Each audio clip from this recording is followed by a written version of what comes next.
Après décision en décembre dernier de l'Agence nationale pour la rénovation urbaine d'inscrire Alès dans son nouveau plan de renouvellement urbain, la secrétaire d'État à la politique de la ville, Myriam El Khomri, est venue sur place le 5 mai se rendre compte de ce qui avait été fait lors de la première phase de l'ANRU dans les quartiers des Cévennes et des Prés-Saint-Jean et s'imprégner de ce que sera la deuxième phase.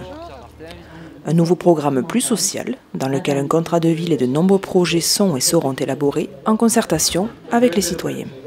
L'ANRU s'est très bien terminé, avec les félicitations de l'ancien ministre de la ville.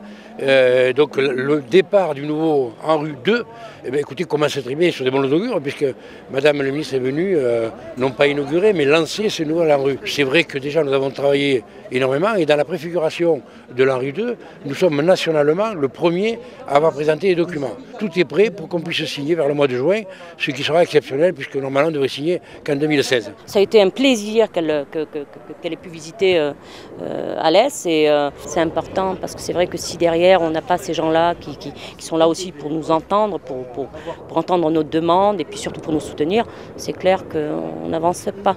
Au programme de la matinée, présentation du NPNRU, rencontre avec les associations de l'espace social des Prés-Saint-Jean, discussion avec les habitants et inauguration officielle du nouveau pôle emploi implanté au cœur des Prés-Saint-Jean, en quelque sorte la première pierre de ce nouveau programme de renouvellement urbain.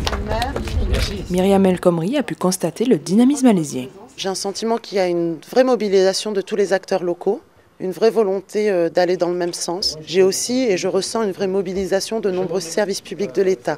Ça a été souligné tout à l'heure et on ne ressent pas ça dans tous les endroits, donc c'est aussi un élément extrêmement important. Donc la politique de la ville ne réussit que s'il y a véritablement ce front uni de tous les acteurs et qu'il y a cette mobilisation. L'État est là, que ce soit l'éducation nationale, le pôle emploi et la politique de la ville, bien sûr. Ça, c'est essentiel. Et je crois qu'il est important que nous arrivions à mieux faire collectivement pour faire vivre le vivre ensemble, justement. Les cafés citoyens en place, les acteurs locaux impliqués, il ne reste qu'à proposer un contrat de ville peaufiné à l'État pour connaître le montant des financements à prétendre.